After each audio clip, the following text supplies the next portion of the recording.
Welcome to the Winning Sometimes Show, where Emiliano, Clint, and I share our joy and sometimes hatred for all things games, techs, and today we're going to be lazy. That's right, this is a low-effort show. You could say we're avoiding the mechanics of the show altogether. Is that something we should really be doing? Well, that's actually what we're really going to get into today. Today's topic is about cheese. And we don't necessarily mean like your Goudas, your Bries, or your double Bries, or your triple Bries. I haven't eaten dinner yet, just saying.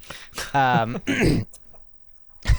we're talking about the sharp, the pungent, the reviled, all the cheeses today. If you don't know what we're talking about, that's okay, because we're talking about cheesing in games. So I think we all have a little bit different definition of that. So what is cheesing? What's that constitute? I'm actually going to throw it over to Emiliano first. And how you doing? And tell us about your cheese. What's your favorite cheeses? I'm pretty good. I'm getting over being sick, so I still have a little bit of a cough and lingering congestion. So excuse me if I cough or sound kind of hoarse. But yeah, cheesing, I don't know. Like I have mixed thoughts on cheesing. I like cheeses because, for one, they help you. Because I have 2 kids and a family, so a lot of times it's harder for me to do stuff. So for me, a cheese is a way to speed up or to accomplish things I want to accomplish in the limited amount of time that I have. And I'm talking about cheeses like using in-game mechanics, maybe in ways that they didn't think about, to help you expedite what you're trying to do. I'm not talking about exploits, which is like a different, which I think is a separate part of this, where you exploit like game code or network or a bug or something, or a bug in order to accomplish like whatever duplicating you want to goal accomplish. or something like that. Yeah, so like my cheese is like using the game mechanics, but using them in ways that are maybe unintended, but you're not breaking the game to accomplish them. So that's kind of how I view them. And I don't know, how about you, Crack? What is your definition of a cheese? Mine is breaking the game in order to speed something up that you're trying to do, whether it's a goal or if there is an obstacle, whether it's time or difficulty or whatever, and getting through that obstacle through the use of means other than just playing the game like as it's obviously intended to be played. So if there's a boss that's really hard and you're not really sure how you're supposed to beat it, then a cheese would be going off and jumping into this, like the picture frames on the wall or something, so the boss can't hit you, and then you just like dinking it with arrows from the top. Like, that's a cheese. You see, I think of that as like an exploit. Oh, really? Not necessarily a cheese. Yeah. Anyway, but yeah, we'll get more into it. Yeah.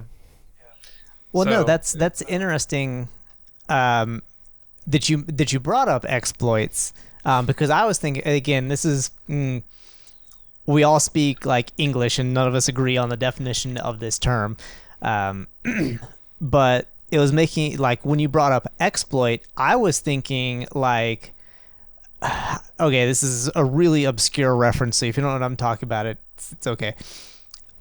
There was a speedrun exploit for the James Bond 64. GoldenEye? GoldenEye, Yeah. There was an exploit where like you took your controller apart and like bridged over 2 of the buttons, and you could skip past like a cutscene, and like you could set like that's what I think of as like an exploit. Oh. Where like you're literally messing with like the code, or you're doing something not like, oh, I'm just like getting into a place they didn't think I could get to, but like where you're legitimately with the game. That's what I call an exploit. I mean, and like I consider like, pulling your Ethernet cable and plugging it back in order to cause like the boss to be constantly stun locked. I think that's an exploit, because that is like, but I guess maybe Crack's example of finding like a pixel in a wall that you can kind of step in or hide into. Maybe I'll have to redefine my definition. Maybe I'll agree with Crackton that is not. I think there's definitely bleed over. Like the Venn diagram of exploit and cheese are definitely like mixed in, because like an exploit So could like be the cheese wheels coming together. yeah, the cheese wheels. Yes, this isn't a pie chart. This is a Venn diagram. But an exploit, there could be exploits that like you have inventory in Skyrim or something, and you like pull something out of your inventory and you pull it back in immediately, and like there's game code in the background that is like pulling it out of your inventory, but then if you pull it in fast enough, like the latency on the behind the scenes code like it can't account for it. It's like breaking the game and it duplicates your item. Like that's an exploit. It wasn't intended. It's not a part of the game. It's not something that exists in the game, and it's giving you an advantage that is not like allowed in the game, but it's broken, so it's letting you do that. A cheese is like, it's like going off to the one side of the boss room, and you get onto this balcony, and then the boss mechanics don't really account for you being on that balcony, so the boss is like waiting for you to come back or doing whatever it does when you're not there. And you're just shooting it, right? We did that in Destiny all the time with the raid bosses, right? That's a cheese. That's absolutely a cheese. And then for like Elden Ring, Elden Ring, actually, maybe we should talk about that later, because Elden Ring is notoriously We don't want to hard. get into the salt that early in the show. What's that? You don't want to get into the salt this early into the show? No, I'm over it. I beat the game in fiery passion. And oh, you beat it? I did beat it, yeah. I couldn't do it on stream because I was getting too salty. Matt was super concerned for me, so I was like, okay. I was. True story. Wow. But I have the video of it. Don't you feel great after beating it, or do you just feel no? No. Although, what's funny, and this is total tangent, but what's funny is I did start a new game plus. Like now that I'm leveled over, now that my level is a little bit more reasonable in my survivability and my builds like capability to make any build that I want, I actually have, like, it's actually fun now. So I'm like going through beating the bosses. Of course, the early bosses are really easy to beat. Like Margit, I beat in like literally 15 seconds. And it was like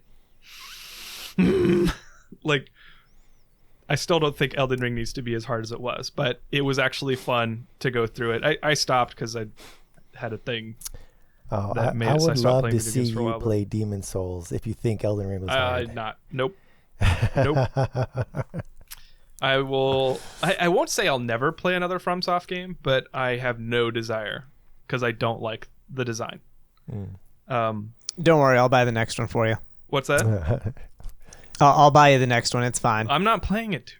I learned that lesson. I'll buy you multiple copies. Then I'll give them away. No, but back to the cheesing with Elden Ring. Like I think people would commonly define a cheese in Elden Ring as building a build that has more advantage than the default difficulty, right? Like I don't agree with that. Well, wait. Let me add a new definition then. Exploit, cheese, and cheesy. Like cheesing, cheesy. Okay, I'll accept. Yes, because that cheesy, is. because like your build is cheesy, right? Sure. In Destiny, there are kind of with Solar 2.0, there are cheesy builds that help you get past the game that are more optimal than others. Yeah. So that's where I don't agree, and I think a lot of people would agree with you on the internet. I think a lot of people describe it by default that way. Yeah. But if it's in the game and it's designed to be in the game, like there's one thing for the developer to not really anticipate certain designs, and maybe they'll patch it later. But like if it's totally in the game and designed to be as such, that's not cheesing. Like it's if you're cheesy. not using that, I'm not saying you're cheesing. It's I know. cheesy. It's like I guess what I'm saying is it has a flavor. It has a taste. Nobody uses cheesy. Nobody calls things cheesy, right? They say you're cheesing. Yeah. Well, I don't know. Maybe they do. No, I'm with Emiliano. on this one, because I think there's exploits where like you put your controller in the microwave or whatever, and it 100%'s the game for you or whatever. It's like an exploit, right? For me, a cheese in a game is where you are doing something to avoid interacting with the mechanics of that boss or that dungeon. Like, so, for instance, like in Portal, if you are shooting a portal in a certain spot so that you can glitch into the next room and avoid the that actually kind of straddles the line right between a cheese and an exploit. Yeah. But like the portal is part of the game. If you're using something in the game to avoid the mechanics, like if you've figured out, there's if I'm using Titan hammers and I throw it X amount of times and then like I move to the left 3 steps and someone drops a well, I can like kill the boss before it finishes spawning in. Right. That's a cheese. If you are just dual wielding rivers of blood, that's just a cheesy build. Like if you're just dual wielding like the most powerful weapons in the game so that you can like because you still have to interact with the bosses and things like that. You're just going to be like able to stun lock them and things like that. So I would call that cheesy. So I'm with Ronan. I think there are 3 distinct levels here. So I understand the use of like cheesy, and I agree with it to some degree. But at the end of the day, it's designed in the game. Yeah. And using it is not. How about optimal then? Because a lot of time cheesy builds for me. That's my point. Right? Are like meant to get as quickly as possible through whatever with the minimum amount of resistance. Right. That's where that's where I'm like, I guess I'm answering or responding to an invisible community that is hardcore, and they're like, no, you must take off all your clothes except your underwear and go into the ice mountain of Cragmore and like hop up on 1 foot, and if you can't beat the game that way, then you're not hardcore or you're not playing the game right. Like, okay, how about people this? that would knock you for playing dual wielding Rivers of Blood, like people that say that's not proper. It's like, yes, it is. It's in the game. But see, I don't. It all comes down. It all comes down to what you want out of the game, right? If you want a challenge, then don't use dual wielding Rivers of Blood, right? But that's in the game. It's available to you. It's designed that way, and maybe it's a little more powerful because balancing weapons is hard for developers sometimes. But at the end of the day, it's in your toolkit, and you can use it. If you want to spend more time on it, doing it the hard way, then go for it. But we'll see. But I think that's a different topic. The hardcore versus the casual. The idea I don't that think people, so. the idea that people are going to frown on you for doing that build. I mean, sure. Yeah, like Genshin Impact. There are optimal / cheesy builds that will like wipe the floor with everything, but and it seems like there's consistent. They call it a national team, and it's certain, and there are a lot of free characters too, but it seems like lately there's been like and again I haven't played in a while, but I still read in the community and stuff. Right. There's a lot more, I guess, fun builds that aren't necessarily as optimal. They're just fun to play, or maybe it has your favorite character in there and stuff. So. And there's a whole community. What is it called? Theory crafters that go into and I love listening to podcasts or watching videos that they do, because they get into the nitty gritty of timing and rotation and how much time you want a character on field, and it's crazy. It's crazy like how complicated it can get, and how certain interactions override other interactions. And other ones combine, or you want to do this interaction first to get this benefit before you do this. Yeah, it's like an esports almost. Are there encounters in Genshin Impact that require that type of optimization? I think there's a thing called some of the events have really hard bosses or really hard parts. There's also a Spiral Abyss that the 12th and 13th floor you can do weekly for rewards that can get hard. Hmm. And you don't need it to beat it, but a lot of these guys try to beat it. Guys and girls try to beat it in the smallest amount of time as possible. You Right. know, so they do these builds to beat the boss in like 20 seconds or whatever. And so they're cheesy builds for that. I mean, like if I think if you use them outside of these high-end content, then yes, it kind of is. Because if you're using this like ultra uber damage team to roam around and do side quests and wipe out. missions, Yeah. yeah.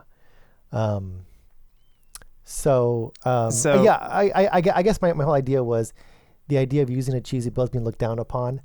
I feel like only a small percentage of any community will look down upon using like a optimal or a high efficient build. Yeah. And usually those I don't know, like that's a whole. I'm never going to be in that echelon because I don't have the time. You know, so no. So it's sounding, and I kind of go with this as well, that you're kind of equating like a cheesy build to what a lot of people like in PvP would call like your sweat lord build or Meta whatever, build. where you're running like Meta the super builds. sweaty builds. Yeah. Yep. You know, that's interesting because I play a lot of Warzone, and that's a thing. Like, people who follow the meta, which the meta being the guns and the builds that are optimal and will outstrip in performance any of the other common or commonly used builds. And so if there's something that is super optimal, people will start to use it, and they call themselves meta chasers, but everyone else calls them sweaty meta whores, basically, which I don't agree with. But Is that you? Is that you, Crack? Are you no, are you I sweaty? mean, yes, I want to win, and so I will use the thing that will, in a one-on-one match with somebody not using a meta build, will have an advantage. Depends though. If it's not fun to play, I'll probably stop playing. But honestly that I brought it up because it's such like a back and forth. Because with Warzone, there are many players that only play Call of Duty or FIFA or Madden or like very, I would say, casual games. So they do not engage with the rest. There's literally tens of millions of them, if not hundreds of millions. And they just get on to play Call of Duty with their friends or Madden or any of those like sports games that are, I guess, jock games. I don't know. They don't engage with the gaming industry very much. Let's just say that. But they do go on Reddit and they don't look up meta builds but they hate it. And so there's a lot of hate and toxicity around like meta in Warzone. And Really? yeah, it's one of those things. How does it compare to the Destiny community? Because I spent like 30. I played 36 games of Iron Banner Rift this past week when Iron Banner was here. That's a lot. It's rough. Well, I was doing it because I have two characters. I could have played. I'm trying to do the math in my head. 44 games, but I don't want to do my hunter. But like, because in Destiny, like I was using an assault rifle. I was using the exotic assault rifle. I forgot what it was called now. From D1, and it is not an optimal gun. Monte Necroclasm. Carlo? No. Oh gosh. It doesn't matter. Suros. Anyway, yeah. Hard light. No. Oh, yeah, hardly. It's a primary slot from Destiny 1. I can't think of the name, but it's not. It wasn't optimal, and I did notice I would lose a lot of one-on-ones and stuff. But I'm doing it because I have the catalyst. I'm trying to get it anyway. One thing about Destiny that I noticed, apart from the gunfights, and because you have a level where you have weapons that are considered meta or stronger or whatever. And one thing in Destiny that I noticed is movement is huge now. Like, I had guys flying over me and around me, and I'd lose sight of them, and I couldn't track them. And I was getting like just Tilted. yeah. Well, I went in there knowing it was going to happen, so I was like, Yes. Enter my ocean of salt. And Iron Banner, I don't know. Did you guys play any of that Iron Banner? I didn't know. Bro, I have Rift? not played Destiny since like January. Oh, Yeah. it's different. I don't think it's as fun. Yeah, You're- I have a lot of catching up to do. Well, I mean, oh gosh, good luck, man, because that's part of the and Destiny has its whole history of cheeses and exploits. Oh, for sure. What would you I call? think every game does, really. What would you call the loot cave? Is that a cheese or an That's a exploit? cheese. That's cheese. Atheon's grenade off the edge. I think that straddles the line between cheese and exploit. Wait, which one? The Loot Cave? Atheon grenade. Atheon. I think Loot Okay. Cave is definitely a cheese because you are actively. For those of you who don't know what the Loot Cave is, it was basically a cave where like minor bad guys would spawn, and you would just shoot into the cave for hours on end to get loot. And it was actually slower than playing the real game, but it was easier per unit effort. It was easier to get loot that way. And so I think, yeah, you're avoiding the actual mechanics of the game, and you're literally just like taping, like R2 on your controller down and like looking into a cave. So yeah, I would say that's definitely cheese. Yeah. And Atheon's what, grenade? Where you threw the grenade and he would keep backing up and eventually fall off the cliff if you threw enough grenades or coraled him. Right. They eventually patched that. Which, I mean, that's a cheese. I think that's a cheese. Because you're engaging the mechanics, which the boss is reacting to your grenade, and it's just that the designers didn't anticipate it backing up into the the void, the edge of the cliff. And so I mean that is a legit way to beat it, in my opinion. It's just you're avoiding the rest of the mechanics. Yeah. So you're engaging one mechanic to avoid the rest. Yeah, I would say that straddles the line between exploit and cheese. I think it's on the high end of cheese. I don't know if we got like we've got our 3 categories, and we've got like levels from like 0 to 10 within each one. Is it short aged cheese or long aged cheese? Cheese? What? I don't get it. What's the last exploiter cheese you've used then? Like I can think of one from Guardian Games. Yeah, just any game across anything, not just. So, and I'll 100% say this is a cheese. I know this is very divisive in the Elden Ring community. Some people say it's a legitimate strategy. Some people say it's a cheese. I 100% think it's a cheese. But there was a way to basically like Kamehameha bosses, and it was only on certain bosses, but if you hit them, you could do enough damage that it would stun lock them, and it's basically a continuous beam, and you would stun lock them until they were dead. It required very specific like potion to use and all this sort of stuff. And yeah, I used it, and I was like, this is dumb, because you could like walk into an encounter, and within like 15 seconds or whatever, like absolutely annihilate these giant bosses. So for those of you who played Elden Ring, it was the Comet Azure cheese. What is it called? Comet Azure. All right, Yeah. I'm gonna write this Azur's down, Comet, yeah. So for when I play it, I can have optimal runs in Elden Ring. I mean, bro, you need to play on PC so we can do the multiplayer. Yeah. You can use the controller. It's fine. It's great. But the problem is there's so much stuff like that in that game that I have to say that it's a legit strategy, because I mean most of the community would say that magic is not most. I would say a large vocal portion of the Elden Ring player base would say that using magic is a cheese, because magic is very powerful. But on the other hand, magic doesn't work in every situation. Some bosses are more susceptible to magic than others, and some bosses are more susceptible to stun lock. If the poise of the boss, which poise is a stat that determines how much damage you have to do before the boss gets like stunned. if the poise is low, then it's easier to stun lock them. So like it only works on some bosses because those bosses are easy to stun lock. So in my opinion, that's perfectly legitimate, and it's just that you're using a high like poise breaking strat.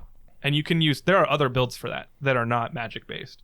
So I mean, not to get technical in Elden or too deep into Elden Ring, but not technical, but the Elden Ring is full of that, and that's what I was going to say. Is like there's so much debate about what is cheese in Elden Ring and what's not. And I think unless you're doing something like getting out of range of a boss so that it keeps on running around in circles or something, it's not a cheese. It's part of the game. They designed it that way. The whole idea is leveling up a cheese in Elden Ring, because if you go away and level up another 20 levels and come back to the same boss, chances are you're going to beat it like 300% faster. Like, is that a cheese?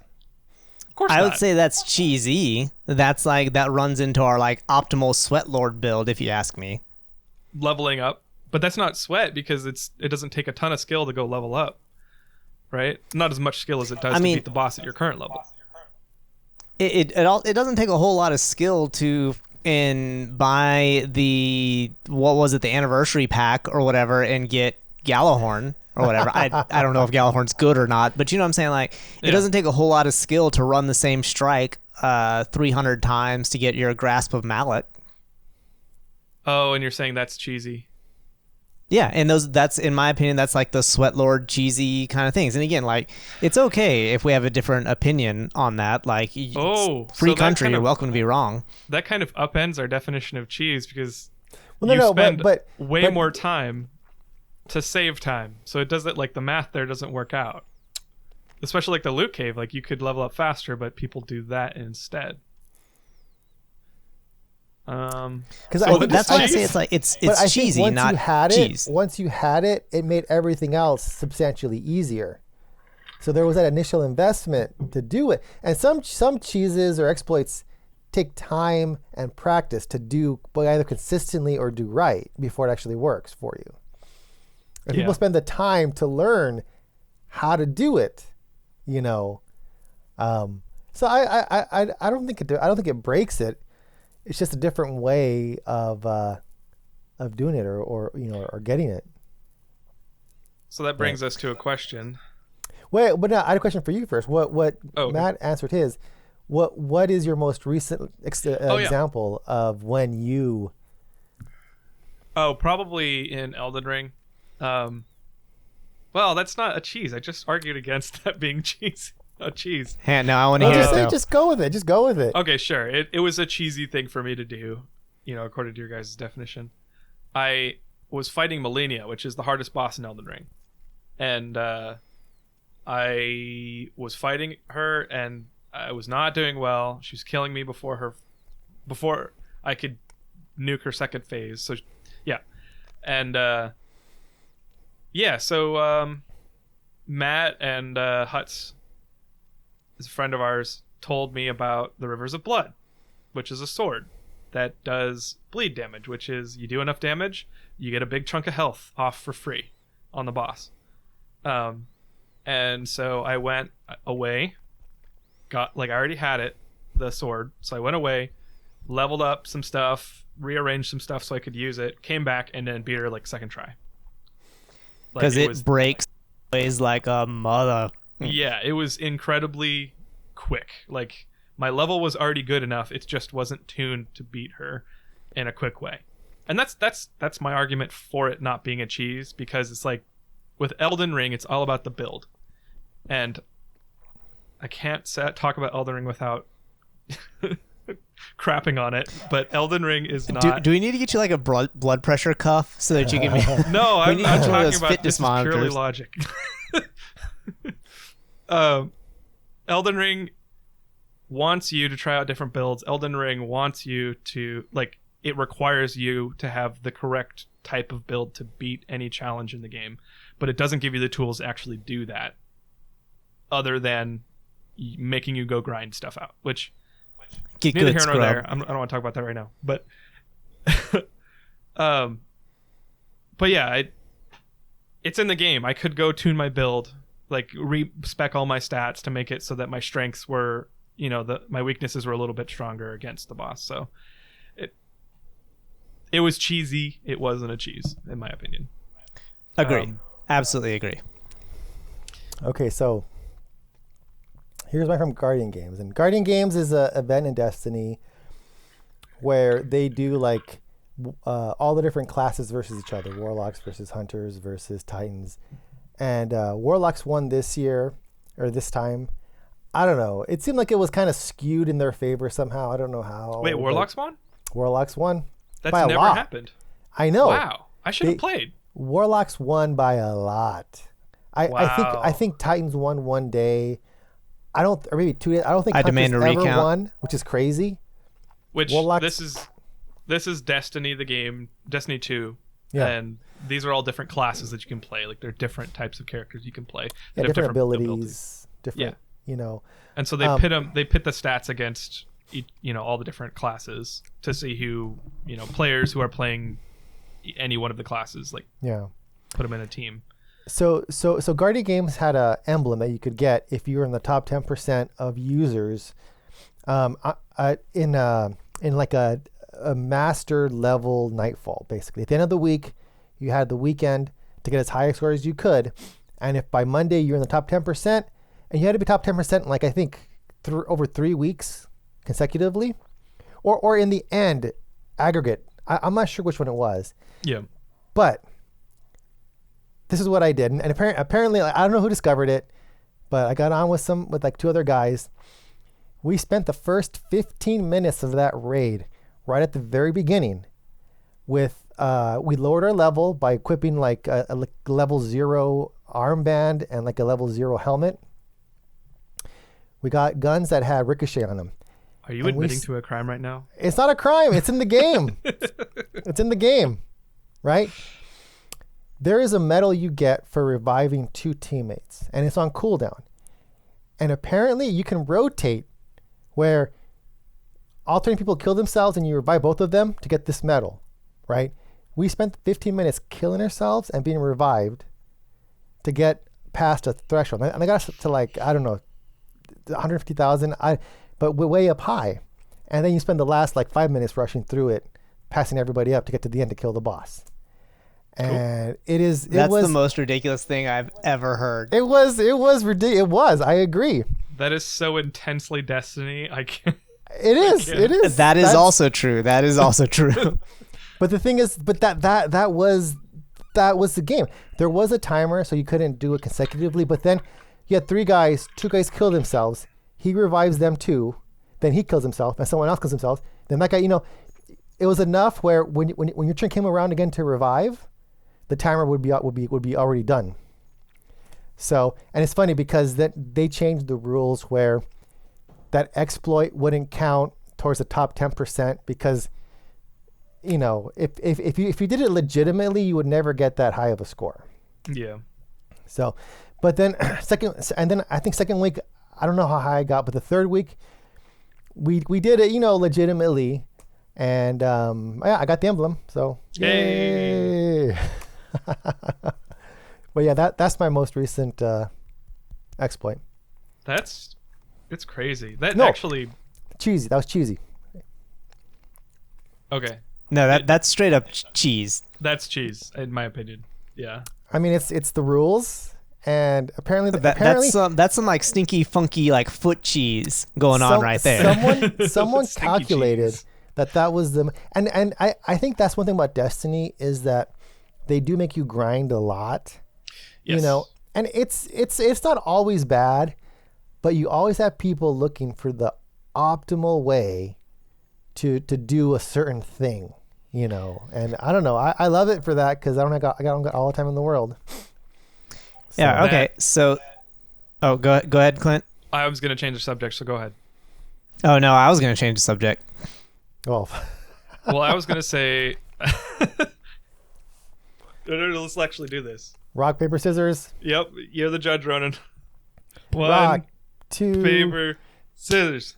Damn it. What? Hey! Because it's 1, 2, 3, shoot. Okay, you count, Ronan. Ready? 1, 2, 3, shoot. Oh my gosh! What the heck? Okay, go for it. All right, just go, Clint. Matt. Just go. No, I'm gonna out-polite you. I'm in Texas. I'm out-politing Okay, you. I yield to your Canadianism. So that brings us to the question: should you cheese? Is it okay to cheese? Why would it be okay to cheese? Almost exactly what I was gonna ask. So we good. just wasted Good. a bunch of time. It was fun though. I had fun. For audio listeners, we just did rock paper scissors really clumsily. Well, I'm gonna kind of start with that question because I feel like I feel like cheating's okay in a non-competitive setting. Cheesing in Guardian games, I felt dirty after I did that. Like I don't think I disagree. Not too dirty, with apparently. that, but I still did it because it was the most optimal way to do it. I think, I don't mind cheesing as long as it's not in like a competitive or like, things that will affect other players, Usually when I cheese, it's like trying to finish like a strike as quick as I can. I'll run past a whole bunch of boss enemies, or I'm gonna find a way to glitch through a wall to get further ahead without having to deal with all these other mechanics, kind of thing, But a lot of that stems from me not having all the time in the world, So I don't want to fall behind. So I try to find ways to do things as quickly as I can. And I mean, have I ever really exploited? I don't think I've ever really exploited. I've cheesed, like I found ledges, to hide on or to get around on, or gotten out of bounds a bit to get around things, But like I feel like I think it's okay. Yeah. As long as I don't hurt anybody, I think it's okay. That's my that thought. Almost exactly matches up with what I was going to say, is that it's different in different situations, and if it depends on what you're trying to get out of the game, unless it's hurting other people or giving yourself an unfair advantage. At that point, it's like maybe I need to update my idea of an exploit, because exploits are usually harmful, I think. Like if you're glitching through the wall, I didn't quite hear what you said earlier, but if you're glitching through the wall, I'm saying I might be saying something you said already, so I apologize. That's fine. But if you're glitching through the wall and shooting people and they can't shoot you, like that's an exploit, 100%. God. PvP. Right? That harms you because it's Yeah. unfair. It's out of the bounds of what the game is supposed to provide, which could be a cheese, but since you are harming somebody and it's giving you unfair advantage, it like harming somebody's performance. And then yeah, I mean if I guess that's what I was gonna say, is like at that point it becomes an exploit. If it's a cheese and it helps you, and honestly, like for me, if something involves microtransactions and they're like trying to wedge you into this really like time intensive way to complete your task in the game or your goal in the game, screw that. Like and you want to if they want you to pay money to make it go faster, I ethically disagree with that type of game design, because it actually No. I don't always, but no, that's true, because the thing is, they made the game take that much time in order to sell you the time cut. yeah, They- it's like that- selling that- you parts of your. Okay, yes, I That absolutely was a disagree. You're right. decision by them to make it longer in order to make you want to pay money to make it shorter. Well, here, it's like holding Okay. parts of your life hostage and selling it back to you, right? It's like selling you your own time by designing a game to be completed way longer than it should or reasonably should, and then selling you shortcuts. Like, Yeah.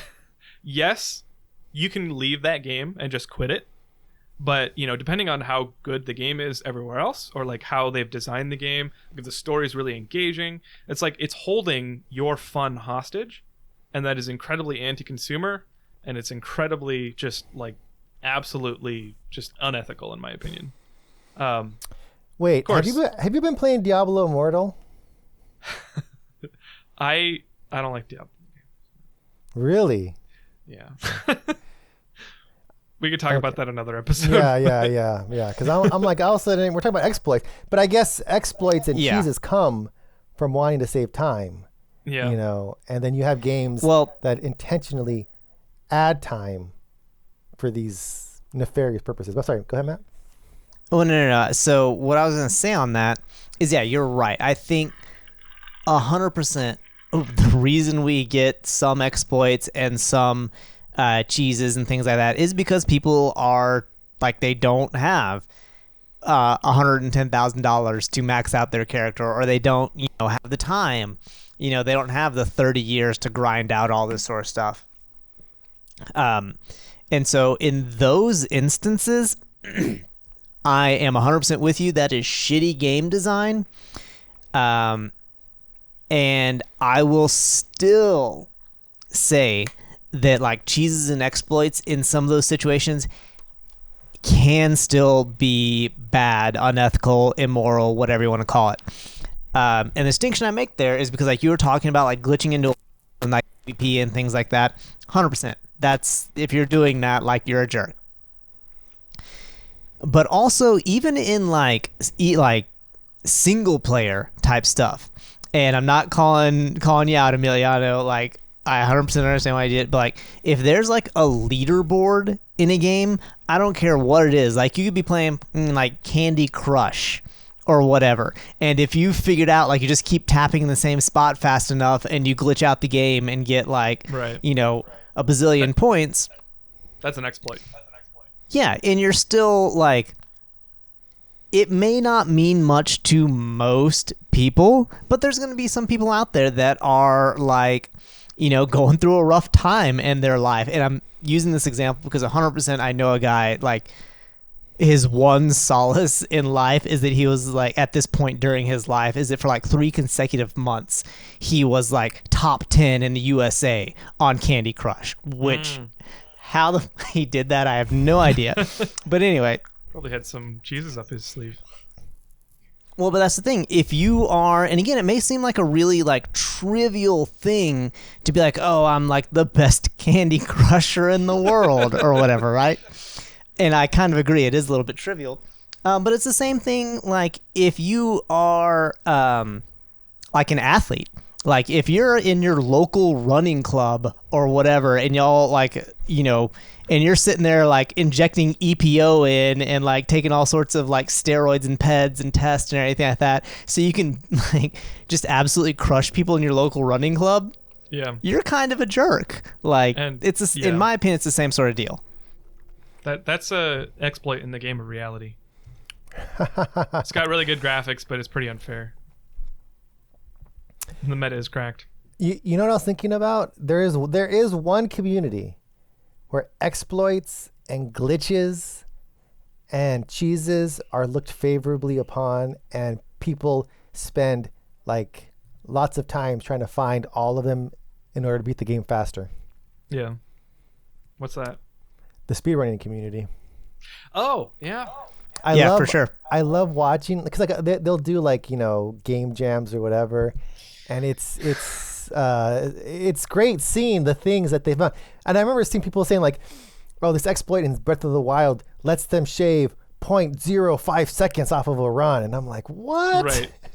Yeah, they go teabag an apple on top of an apple tree, and it like blows them to the other side of the map. And they get launched across the map, and it saves them 0.05. And everyone is thrilled and excited. Like, I love it. I love it. Okay, guys, that completely destroys. Like every single situation we've talked about is like fixed to that concept. Like, there's no universal. Like, is a cheese good or bad?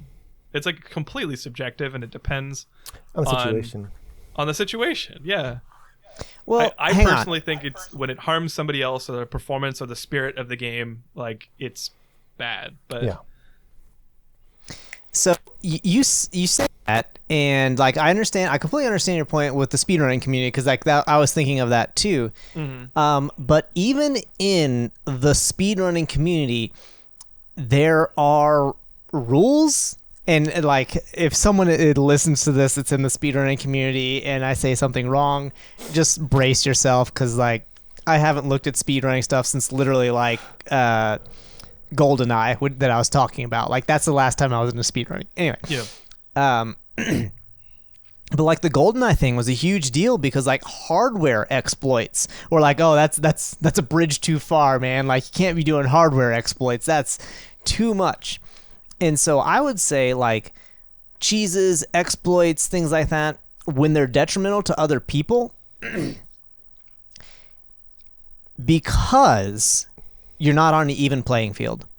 If you have accepted, if everyone's like, oh yeah, we're going to glitch through this wall, and it's just like glitching through walls is like the accepted thing Right, if in he's a game genie, your goal. like break the game. Yeah, exactly. If the exploit is out there and it's considered fair game, it's within the rules of your community, absolutely. Like it's awesome. But if you are literally, you're just out there playing Call of Duty and you're climbing up the leaderboard using exploits and no one else is using the exploits, you're kind of a dick. If you're getting a speed run and you're just better, more efficient at the exploits than like speedrunner over there, yeah, like that's what your community is about. That's what, because you have a different goal. It's you're trying to be the best glitcher in the world. You're not trying to be the best at the game. Well, just as an FYI, from what little I've seen in the speedrun community, there are different types of speedruns. Yeah, categories. Yeah. So there are no glitches. There's any glitch runs. There's like ones, any percent. Yeah, there's runs with only a certain glitch allowed kind of thing. So, I mean, and I think in the speedrun community, like hardware glitches or exploits are not accepted. It has to be part of the game. Like you have to be able to do what you do using the game engine and game code. You can't like insert extra stuff or whatever. That's that even playing field. Like you have to be able to do it on any hardware, I love I love watching videos of where like these speedrunners get like outed as being fakers or cheating. Like there was one recently I saw on Kotaku about. It was like Wait, you love it when people are cheating? No. I love it when they get found out, and then someone takes the time to say, "Look, here's all the proof." You know, there was a racing game. I forgot what it was called, but it looks crazy. And a guy took this guy's files and said, on these super tight turns, he had like 20 more inputs than you normally would because he'd slow the game down in order to get it right, and so the game was catching each of those minuscule inputs. And he said like a normal person wouldn't have had the time or the reflexes to move left, right that quickly within that little time frame and stuff. I don't know. I'm sorry. I like it when other speedrunners join together to get a bad apple out of their community. Yeah. So there was a Guitar Hero one recently too that was just fascinating to watch. So anyway, sorry. And I think that kind of goes back to like the sport analogy. If your sport has said, like for instance, like bodybuilding, sorry to like burst anyone's bubble, the bodybuilders you see in like TV and stuff like that, they're taking a ton of like anabolics, right? They're blasting their faces off with drugs, all right? And they're injecting fillers into their muscles before the show. They're doing all sorts of crazy stuff, right? But in the bodybuilding community, like you have an open class for a reason, right? The open class is like inject whatever you want into your bodies. I'm not endorsing this in any way because it's super unhealthy, but anyways, whatever. But then there's also natural bodybuilding, which I'm pretty confident those guys are injecting stuff into themselves as well, which is complete and utter bullshit. If you're competing in a no glitch speedrunning and you're glitching, yeah, you're kind of an asshat, right? I'm sorry to break that to you, but like play within the rules of your game. That's kind of my thing, and I'm realizing I'm kind of soapboxing here, so I'm gonna step back a little. Well, no, I think I'm kind of arriving to the same point, which is, that I completely forgot him. Don't be a jerk, I guess. That's like the main thing. Like, do whatever you want in games, but don't be a jerk. Otherwise, it's an exploit. Yeah, and like I know the reason that I'm thinking back and I'm realizing why I'm reacting this way. Like, because like I keep doing these sports analogies. I used to compete in weight class based sports, and I would drive across all across the South to compete. And so you would drive 8 hours somewhere, and they're like, "Oh yeah, your opponent is like 8 pounds overweight." It's like, well, I guess I'm still competing because I just drove 8 hours and I want to get paid. So I guess here we go. And that's why I'm saying, like, compete within the rules of your sport. If your sport is being the best glitcher in the world, awesome. Be the best glitcher. If your sport is playing Call of Duty and just climbing the leaderboard, don't glitch. How hard is that? Like, these are normal rules, people. Are you saying that you were a professional wrestler at one point? Wrestler? Or boxer. I had the luchador mask and everything. No, I did not professionally wrestle. Because also boxing has weight classes. Are you a boxer? Wait, really not know the answer to this question? I don't know the answer. Yeah, so I fought MMA for like a decade. Oh, wow. That's awesome. I mean, I couldn't tell, so that's good. Mentally. In that your Thanks? face isn't a mess. You don't have cauliflower ears. Thank you. You don't have like Oh, you don't speak in single syllable words. So hang on. I'm gonna lean into the camera here for like our YouTube viewers here in a second and show you all my fucked up ears and my crooked nose. So okay. Hang on here. Other Oh, camera. right. So Other camera. Yeah. So now Other camera. I've got it under control. Oh wait, no, he's doing the podcast. Yeah, my nose is not straight. My ears are not like symmetric in any way, and so yeah. I was a wrestling coach a long time. I fought MMA for like a decade, and now I just like recreationally hurt people. what? Like As in, like, I don't compete anymore. I still train, but I don't compete. So I just recreationally hurt people. like you walk down the street and some random just guys punch a dude. walking. You. Is that? No, like I still go to a gym. That's where I just came from. That's why I was Oh, late okay. because I was coming from the gym. Like judo or something, or Is Or it a just gym MMA. in a basement with like 3 rules, and the first 2 rules are not to talk This about the sounds like a gym? great place to wrap up this episode. No, that's cool. I didn't know that. You learn something every day. I'm sorry. I really thought you were that. Matt, No. we want to do a stream where you get me and Crack into shape.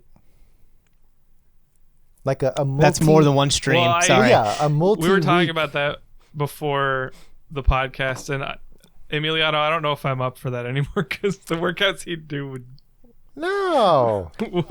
I would exit the workout worse. But Crack, you could cheese it because he can't really see you all that well, so...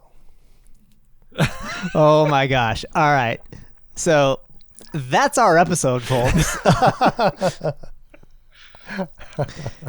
But no, really, like before we wrap up, any closing thoughts? I mean, for me, like cheesing, like I try not to exploit. That's like, like I won't pull cables out. I won't inject code, but I will use the game engine as optimally as possible in order for me to get through things as quickly as I can. But, and I've tried being like a meta cheesy optimal guy in PvP and it's never works. I die, I never had a Fell Winters, so I never went that meta. But I did when the fusion rifles were a thing. I did fusion rifles. And Destiny 2. Yeah, Destiny 2. Submachine guns. I think I ended up getting the. I can't even think of the machine gun and the rocket grenade launcher. But no, I'm not that good. So I'll do it for the pinnacles and that's it. So. Yeah, I will do it when the design and the natural way of doing it wastes my time, and or I have a goal that I want really badly. If I'm doing it for the competition, or obviously if it's an exploit or it's hurt somebody, I'm not going to do it. But if I'm doing it for a goal or competition, or just like for completing it and beating the challenge, I won't cheese. But I am not above like taking a shortcut if I can, because my time is my time, and if you design something in a really, really stupid way, I say no thank you. Yeah, I'm pretty much in agreement with y'all. As long as you're not using your cheese or exploit or whatever you want to call it to gain an unfair advantage over another human, like in the pixels, you're not going to hurt their feelings.